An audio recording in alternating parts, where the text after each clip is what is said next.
Welcome to On the Ballot with Ballotpedia, where we connect people to politics by providing neutral, nonpartisan, and reliable information on our government, how it works, and where it's headed. Hello, everyone, and welcome to another episode of On the Ballot. I'm your host, Norman Leahy. I'm a senior editor here at Ballotpedia. And joining me is my usual special guest, Leslie Graves, the founder and CEO of Ballotpedia. Leslie, welcome to On the Ballot. Good to have you. Thanks. Good to be here this morning. And we've got an interesting thing to talk about today in that, first of all, you have a big announcement to make. And I don't want to spoil it, but what's your big announcement that you've just launched something? Yeah, we did just launch a special Substack column to talk about this year about America's 250th. So yes, that's right. Leslie Graves is going to be on Substack, and it's called Civic Blueprints, and we'll put links to that in the show notes down below.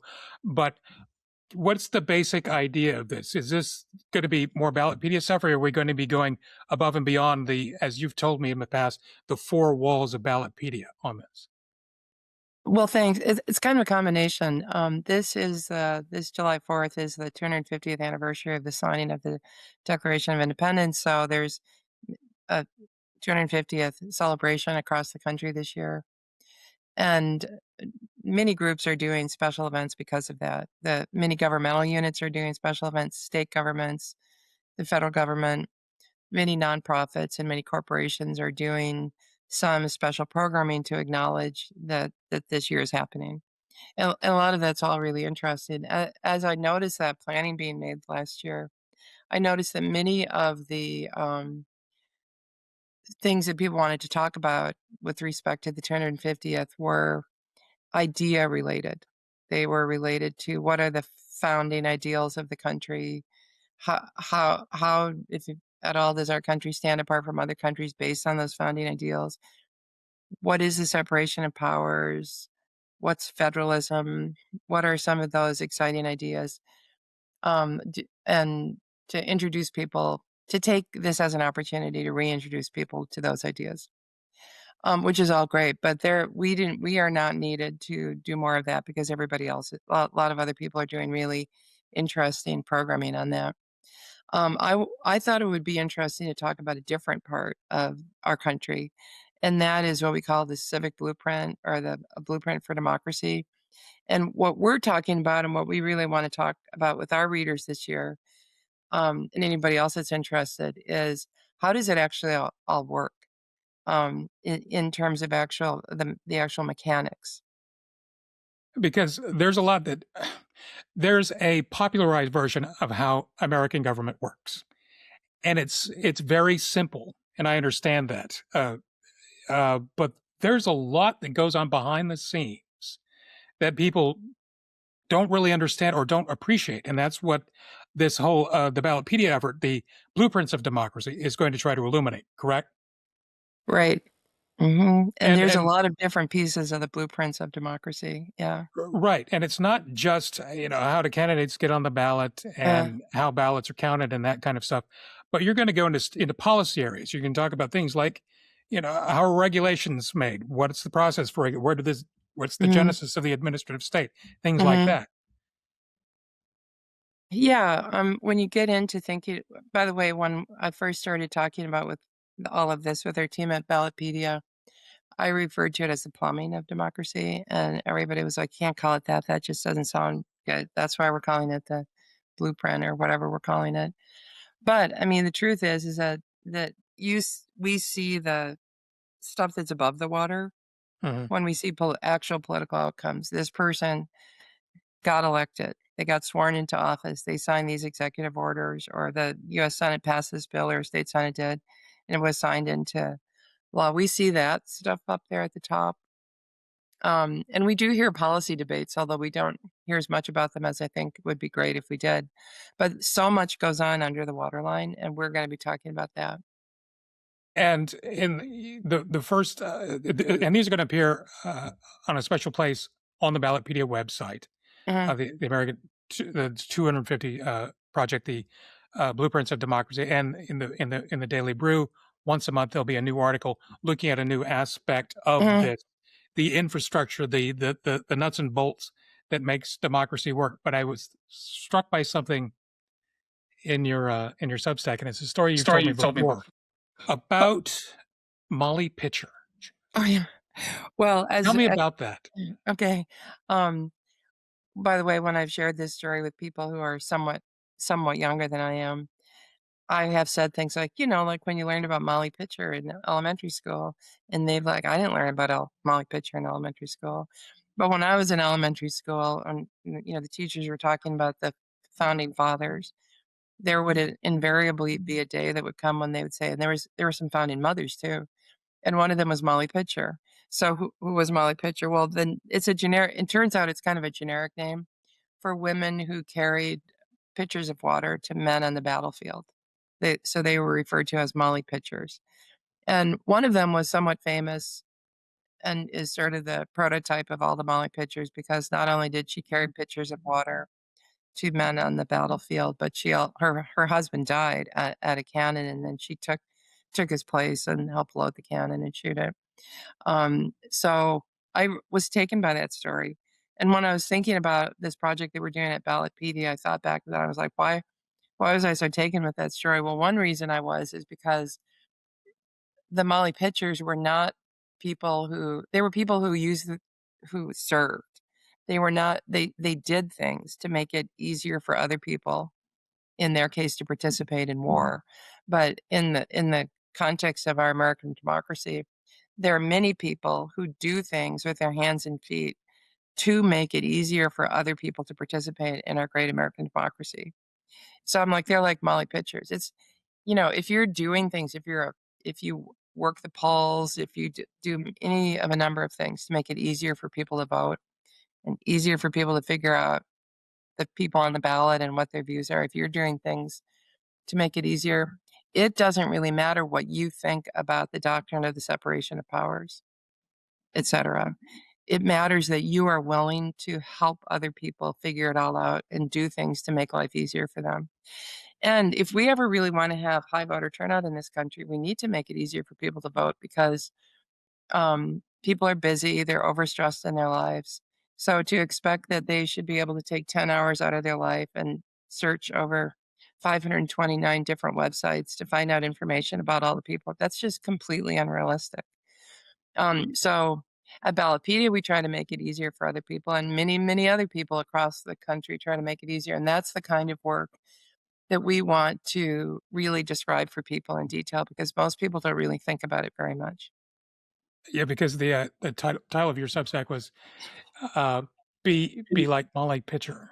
So yeah, but it's a fascinating metaphor because you're exactly right. When people think about independence, I mean, I think back, and I hate to admit it, but I do remember the bicentennial, which was 50 years ago. Yeah. And there was a lot of color and a lot of splash and bands and the tall ships going to New York Harbor and all this stuff. But if I also recall correctly, 1976 was a time of real political stress. We were coming out of Watergate. The Vietnam War was winding up.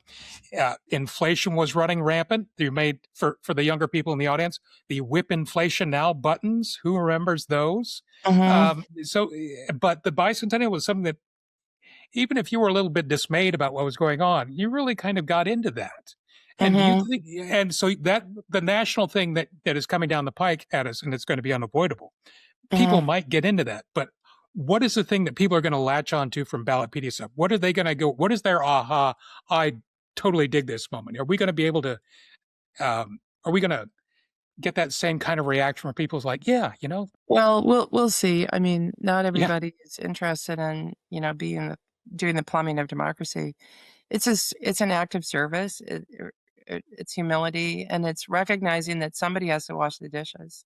If you go to a big party in your family and you're doing all the things and having fun and playing cards and running around with the little kids, that's great. Somebody's bringing the party. Well, somebody is doing the work in the kitchen, et cetera, et cetera.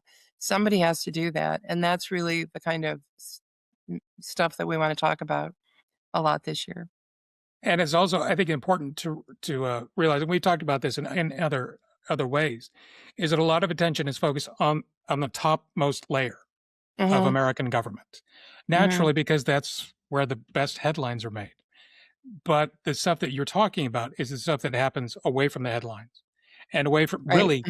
There, I would dare say there are some people even in state and local government who don't fully grasp the things that we're going to explore over the course of this year. Is that fair to say? Yeah. Well, I mean, one fun story that our staff at Ballotpedia just loves. This happened about 6 months ago. Is that one of our staffers was trying to get a candidate list for a small town in Maine, and it wasn't online. We wanted it because we want to have a complete sample ballot for every region of the country, all the way down the ballot, so that our readers in that region can see who's going to be on their ballot before they go to vote and get a little bit of information about them. Anyway, it wasn't online, and that's true in a lot of small towns and villages that that material is not online. So our staffer called the city clerk and asked if they could fax it or email it to us, and that was not possible. So our staffer did a Google Map search and found out that there was a gas station next door to the city clerk's office, and they called the gas station and asked the person who answered the phone there if on their break they could run over, find the candidate list, and take a picture of it on their cell phone and then text it to us. So that's what they did.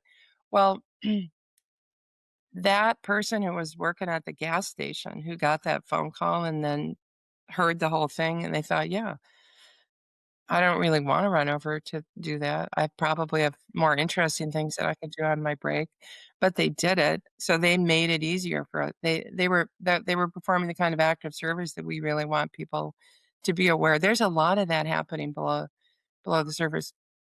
One person helping other people make it easier to vote. Which in some ways sounds out of place and old fashioned, but it's a real thing. And that's the Yeah, kind of stuff we want to bring forward. And I also right. noticed in the first article about the 250th anniversary project, the Mhm. kinds of local government entities that are out there that don't fit anywhere in our civics textbooks. One thing out of California where there weren't, it was election for a board, but there weren't votes. It was based upon the value of your property. Right. Yeah, there are some local elections in California and a few other states where you can't vote unless you own property. You can live in the area and rent, but you can't vote. You have to own property to vote. It's kind of interesting. There are a lot of really unique situations when it comes down to local elections. So we have a federalism system of government. So we got the national government, state governments, and then we have a whole bunch of local governments. And to talk about the federalism concept a little bit, sometimes Republicans or conservatives hold it up and really want to emphasize that we have federalism. Sometimes Democrats or progressives really want to hold that up as a value that they want to talk about. Um, so when progressives in a city make it a sanctuary city for immigration, they are upholding a value of federalism. They're saying, regardless of what all y'all everywhere else want to do, in our town, we're going to be we're going to be a sanctuary city, or whatever the case may be. For conservatives, it might be a different issue. So that's what I mean, in a very oversimplified way. That's what federalism looks like. So, if we're going to lean into the virtue or the fact that America is supposed to have a federalist system, that means pushing decision making down so that the states and then the localities are making more decisions than federal agencies. One of the big topics of conversation this year is ending the Federal Department of Education. Well, if they end it, then somebody else is going to make whatever decisions it is currently making. It's not like those decisions just are never going to happen. They'll be pushed down to state governments and school boards. So that's what federalism looks like. But if that's true, if that's what people want to have happening in the country, then they really need to know who those local people are and they need to pay attention to understanding how all that works and getting involved themselves. They need to understand those people when they vote for them. And then they might want to consider getting involved in making those decisions at the local level also. It struck me while you were saying that. Um, it sounds like government obeys the laws of thermodynamics. that government can neither be created nor destroyed. It's got to go somewhere. Somebody's got to do the work. Yeah, decisions are going to be made. People are going to make up rules, and there will be decisions, especially when there's money sloshing around in the system.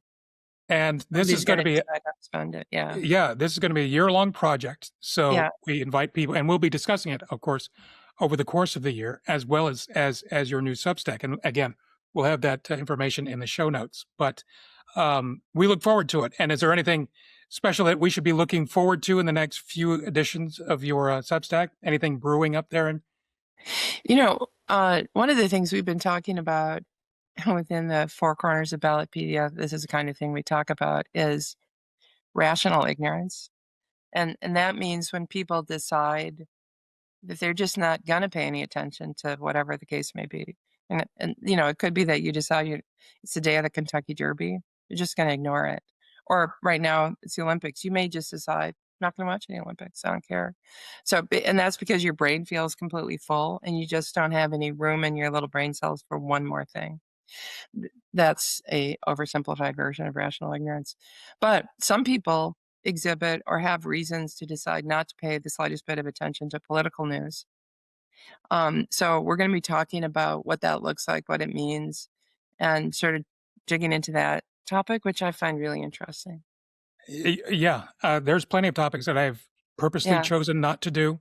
Most of them deal with the plumbing in my house and the electrical wiring of it, because I've outsourced that to others because I know that I don't want to cause a fire, or a flood. But we'll look forward to that, and really look forward to it. Leslie Graves, thank you for taking time out of your extraordinarily busy day to talk to us here on The Ballot, and we'll talk to you again soon. Thanks. And to everybody else, you can find this podcast wherever you get your podcasts. And of course, like I said, the civics, the Democracy Blueprints, the Blueprints of Democracy will be on Ballotpedia's website. It's on there right now. You can go look at it. It will be a growing page over the course of the year. And I encourage you to come back often and learn a little bit about government that you may have thought you knew, but you probably didn't. And there'll be a lot of surprises along the way. And until the next time, I'm Norm Leahy, and we'll see you in those digital pages of Ballotpedia.